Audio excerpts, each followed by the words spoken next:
This is the Out of Time Film Podcast, where your hosts Tom and John discuss everything from blockbuster films to TV and games like there's no tomorrow.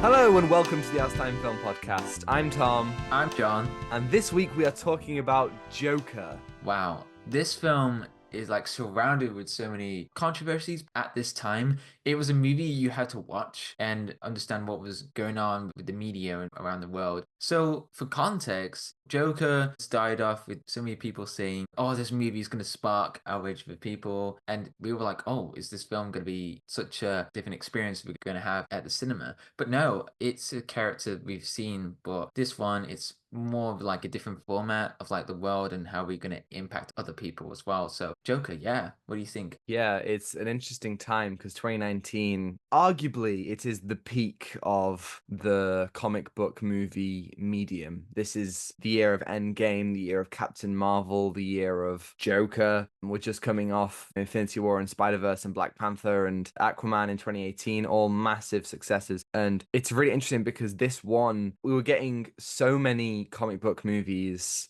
much more than we'd ever had before, and this one was completely wildly something different. I mean, early on this was described as the Scorsese Joker film because he was producing it, and so there's a lot of expectations on this, and it was really popular. I mean, until this year, Deadpool and Wolverine, it was the highest grossing R-rated film of all time. You know, it grossed over $1 billion. It was massively popular. After I watched it again last night, I haven't seen it since the cinema, I went back and I looked at my old review where I gave it a 10 out of 10 and I said that it was a masterpiece. And that's certainly interesting to look back and be like, oh, okay, I really loved this film. What was your experience with it at the time, and has that changed for you? Well, I just keep getting flashbacks to like at the cinema as well as like, remembering, because the film, it is disturbing. The film is really disturbing to watch. But if you remember, people were watching it in a packed cinema, right? And you hear like laughs and you weren't sure where to laugh at in the story.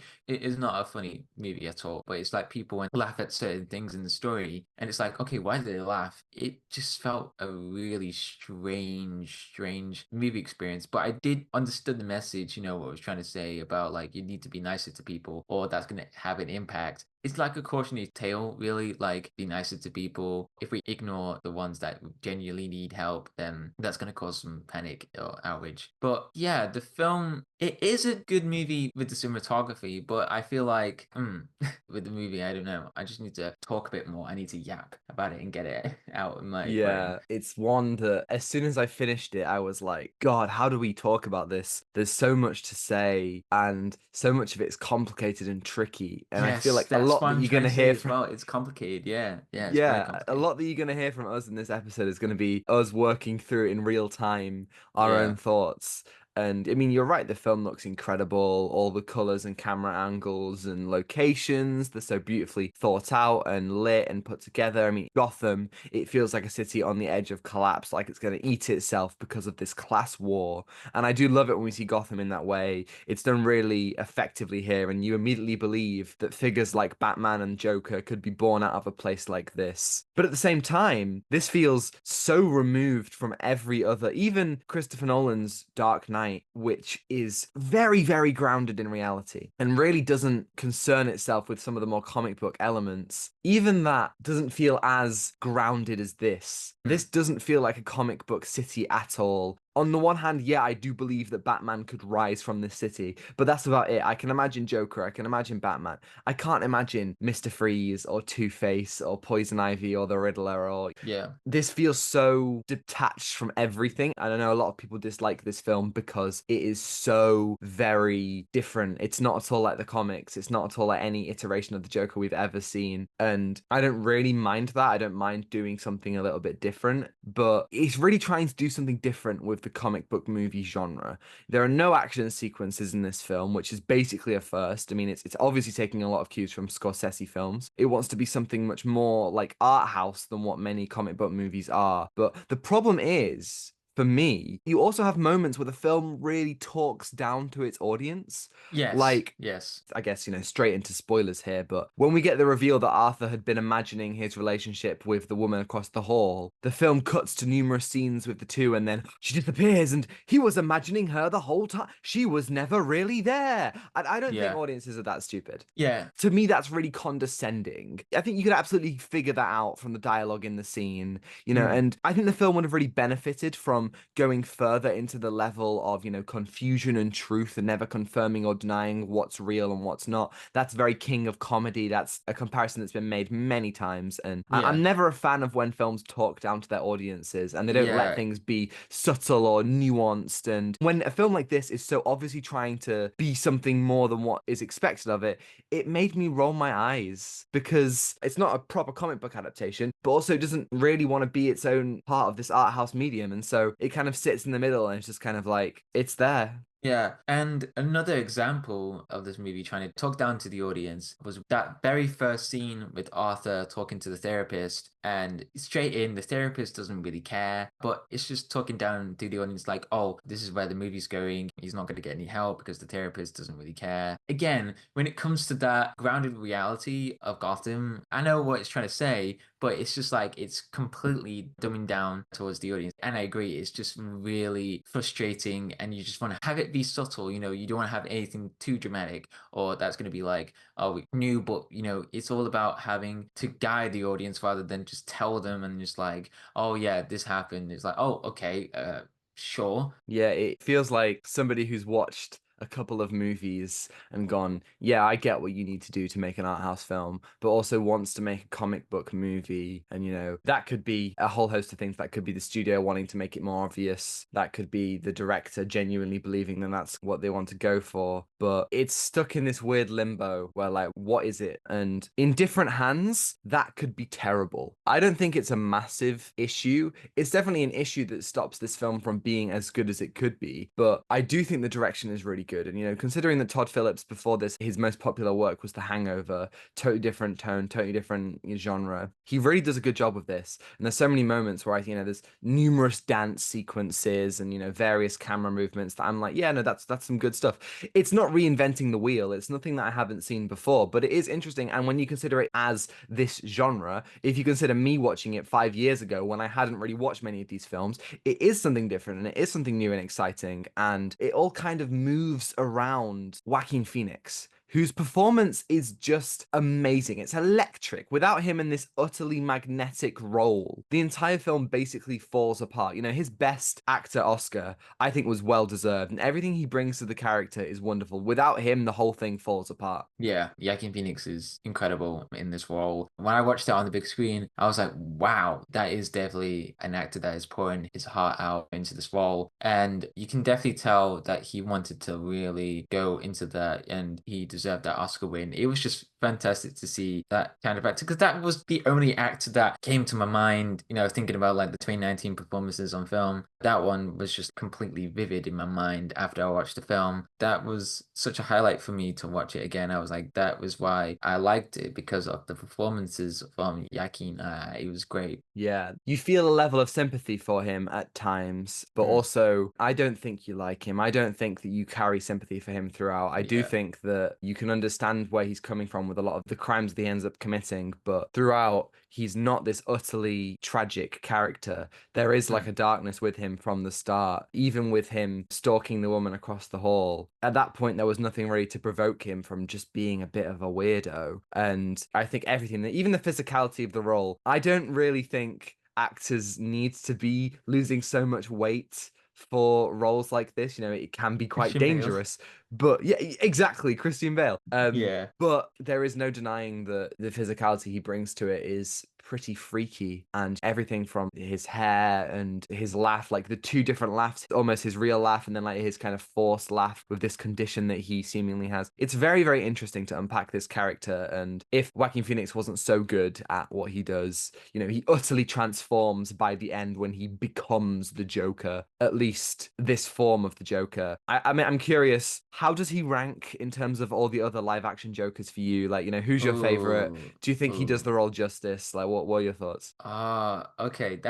I need to look back. I need to look back at the other Jokers. We've got Jared Leto. We've got Heath No. Ledger. We've got Jack Nicholson. We've got Cesar Romero, and of course, my goat, my favorite, Cameron Monaghan from Gotham, in which he Yes, plays I three remember now. different Yeah. Jokers essentially, and he's There was a amazing. fantastic scene with him with like Russian roulette there, and that Yes, was yeah. fantastic. That was fantastic to watch from Cameron. Yeah, looking back, I think it is Cameron my favorite as well. I really loved his performance in Gotham and just really brought it out in many different ways. It was fantastic, definitely straight out of some of the stuff with Joker's face as well from Death of the Family. And when it comes to Joker, it's about the mystery side to it, and you want to keep that going as well. There's like the mystery elements, what make Joker as a character, and this is interesting because with Joker, you don't have Batman in the story, which is so interesting because it's like Batman and Joker are very much like archetype for having the protagonist and antagonist, like this yin and yang. And I think that's so fascinating to have because you definitely get to see that throughout all the comic book things, like in Lego Batman as well as like, I can't Yes. be without you.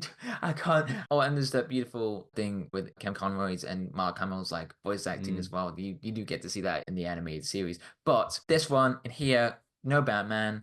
And it's like, okay, how do you create a story around Joker that doesn't surround the Cape Crusader or a vigilante or doing all of that? I can give the film props to, what it was trying to do without Batman because it's very hard because it's like those two are the reasons why we love the world of Gotham and it shows the best and the worst of it. It was very interesting to see that. How did he do it without Batman? Yeah, it's interesting because again, like it's kind of detaching itself from numerous elements of the comic book lore, but it brings in stuff like Thomas Wayne. I thought it was really interesting to see Thomas Wayne as something other than the perfect father and savior of Gotham. That's what we see in many adaptations of Batman. Yes. But here he's out of touch, he's arrogant, he has the right intentions, but he's massively ignorant to the struggles of Gotham's working class. It's impoverished. And Bruce always saw his dad as the, great man who wanted to change the world and who saw the good in everyone. But it's really compelling to see a different perspective, one where you can see the anger and frustration at the constant neglect from the impoverished parts of Gotham that leads to the Wayne's murder. I know a lot of people at the time when we saw the Wayne murder at the end of Joker, they were like, oh, we have to see the Wayne murder again. But I think it really works. I think every time we see the Wayne murder, it gives us something, it tells us something. It's too important to lose that element of the Batman mythos, even though this one doesn't directly deal with that. The two characters are incredibly important to each other. And it's really fitting that we're talking about the different Jokers as well, because this episode is releasing on the 10-year anniversary of Gotham. And that is one of my favorite shows of all time. I think that, yeah, across 5 seasons, it goes from strength to strength, and it has some of the best iterations of Batman's rogues gallery or just Batman characters in general, like Cameron Monaghan as Jerome and Jeremiah. Just happy 10-year anniversary, Gotham. What a show. What a Yay! show. But yeah, I think Yay! every single Joker, they present something different. Jack Nicholson, he is very much the clown. Heath Ledger is very much the anarchist. Jared Leto is very horny.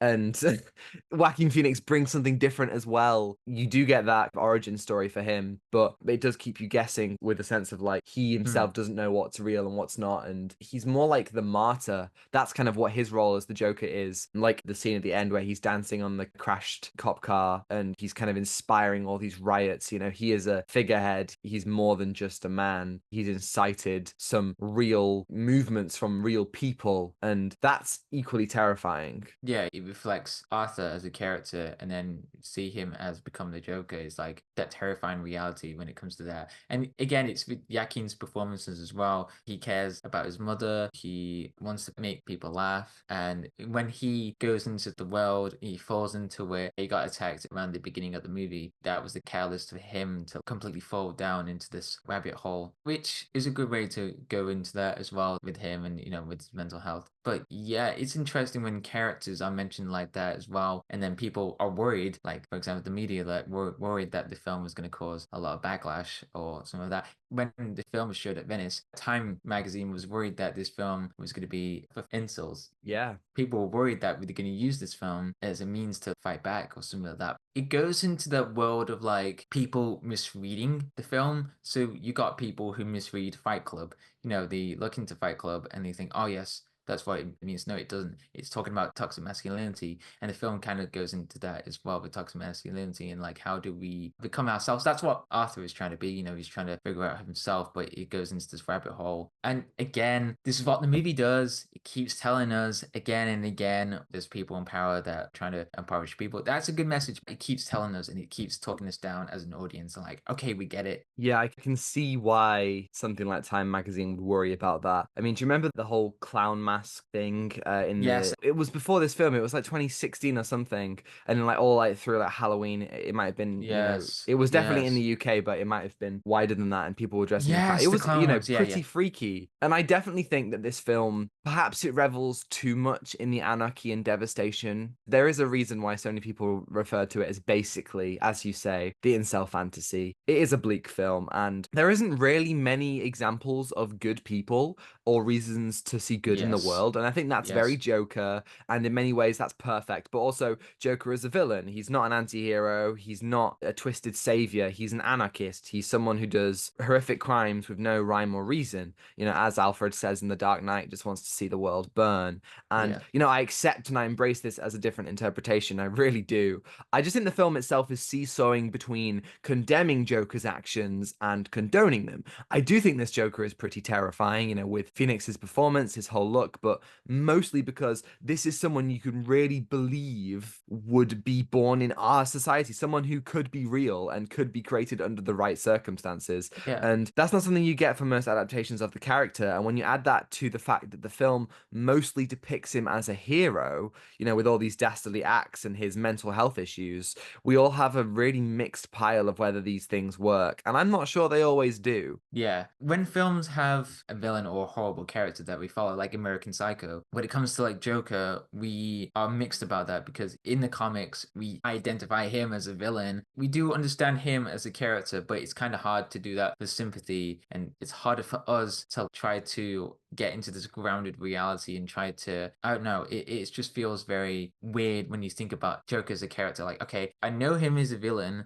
but then the film trying to make him as a hero, it's a weird relationship when you're watching it as a film. And you're just like, oh, okay. I don't know how to feel about this. Yeah, I think it's obviously it is really well done and really well put together. I just think that there are some elements of it where I'm like, oh, is this, what are you saying here? Do you even know what you're saying here? And that's the kind of thing that I think is a little bit tricky It goes at into different times. concepts as well in the movie. It does Mm. do that. There's a lot going on for sure. Yeah, but I do love the score. That's what the other thing as well, though. The Yes. scores as well. Who was it made by? Hilda Gudnadottir, who I really Yes. hope I'm saying the name right there, but like, my God, what a score. Her work on this film, best original score at the Oscars, which is one of few times that a female composer has ever won. And it's no wonder because this score is oppressive and grating, but there's also this sinister edge that builds beneath the surface. And also, that it is tragic. It fits excellently and is one of the best original scores that I've seen in a comic book movie, but it's also so different. It's perfect.